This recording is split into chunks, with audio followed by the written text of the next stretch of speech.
Hello everybody and welcome to this video. Today I am unboxing an Inti soldering iron kit. I finally got around to purchasing a soldering iron. I've honestly needed one for years.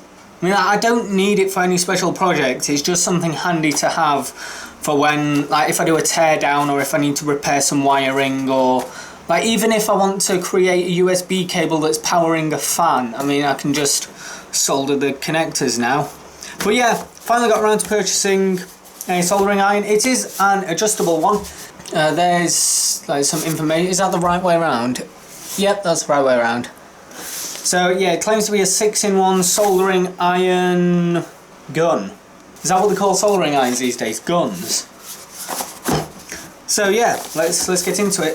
It just comes in a cardboard box. I ordered it off Amazon UK.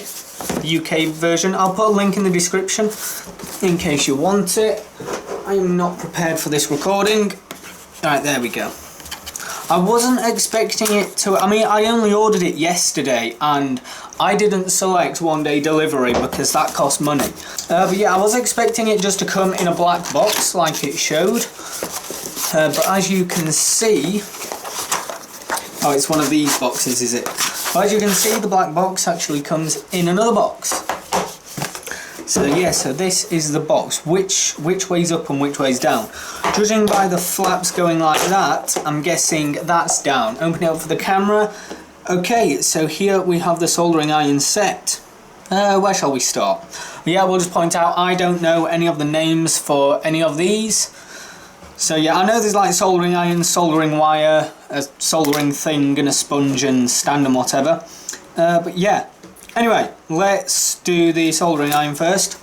This is the Inti soldering iron. As you can see by the dial, if the camera would want to focus, put my hand behind it. There we go.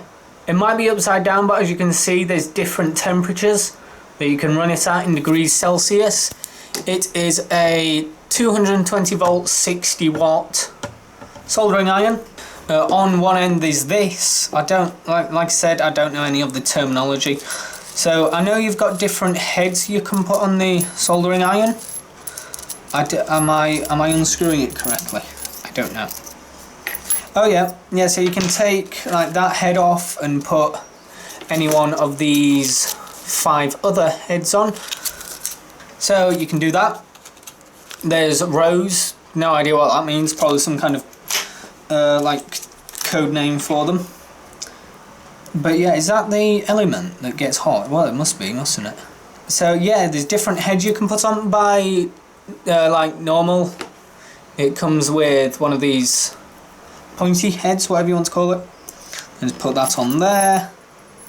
And just put that cover on there, heat shield I believe it's called. And now I just need to thread that back on. So just thread it on like that. So there's that bit of the soldering iron.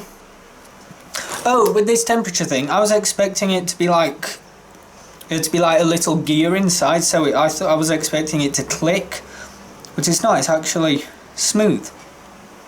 It ranges from a minimum of 200 degrees Celsius up to a maximum of 450 degrees Celsius. I don't know what they are in Fahrenheit, so I'll probably put it in text over the screen if I remember, and then if I don't remember, I'll put it in the description. Why not? And then on the other end we just have the UK standard plug, which is actually on record for being the best plug to exist.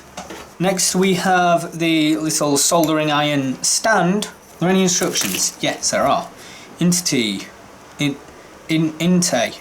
I'm not used to this name, I've never heard of them before, so yeah. So here we have the soldering iron stand with sponge that you put some water on. How does it mount? Does it... Ah, it just goes like that.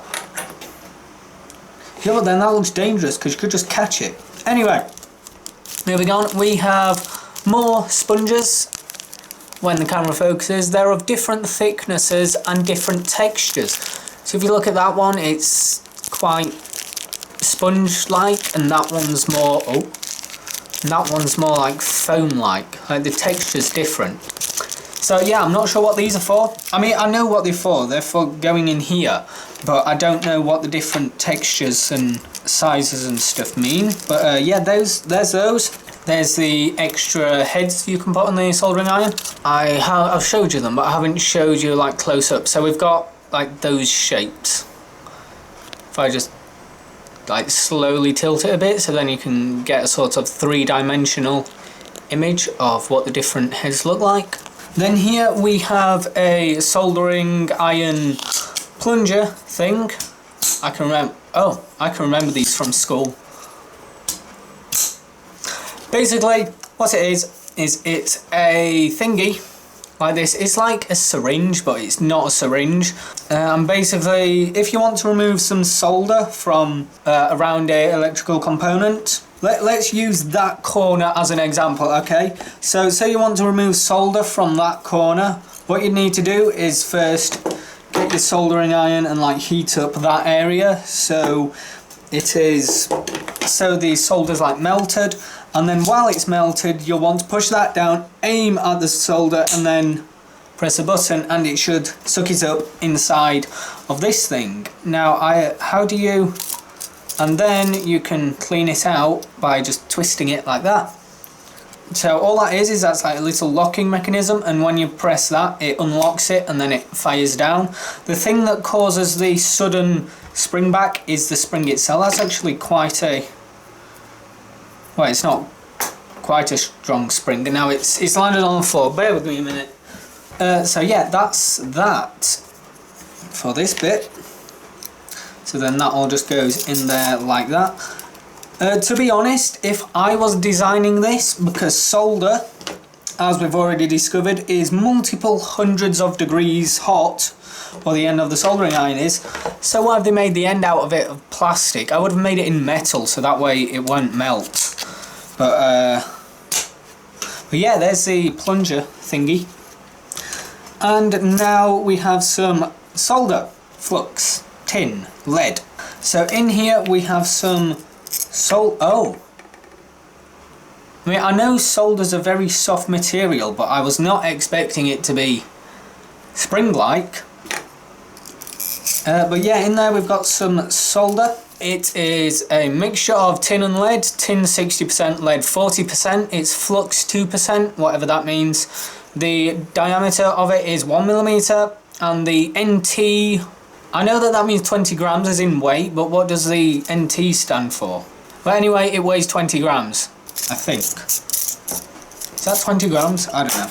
That is what is in the box, I believe. Yeah, that bit's glued in, so is that bit, so there'll be nothing under them. Let's just put it all back, roughly how it was. I don't want to push it in because I don't want to break it, but at the same time it's sponge. Right, there we go, I got it all back in the box, and now we have the user manual. Will this be any use? Probably, but it's probably just going to outline the features and stuff off it. What am I on about? I don't know how well you'll be able to see that on the camera, but there's the like features of it as it says, and then there's the, what is that? I think that's just like using notes, and then it just goes on to repeat features and stuff in many different languages. So yes, this video has been, I've enjoyed it because I've actually been needing a soldering iron for many years. It will help so much more in teardowns if I remember to ever use it in teardowns. I have finally purchased me a soldering iron with the rest of the set, and adjustable soldering iron as well. Judging by the reviews on this set, it is a good set because there was something stupid like 500 reviews or something on it. While the reviews may be good, I will only know whether it's good or not based on my own experiences when using this soldering set. Anyway, that's pretty much it for this video, so thank you for watching and I shall speak to you in the next video.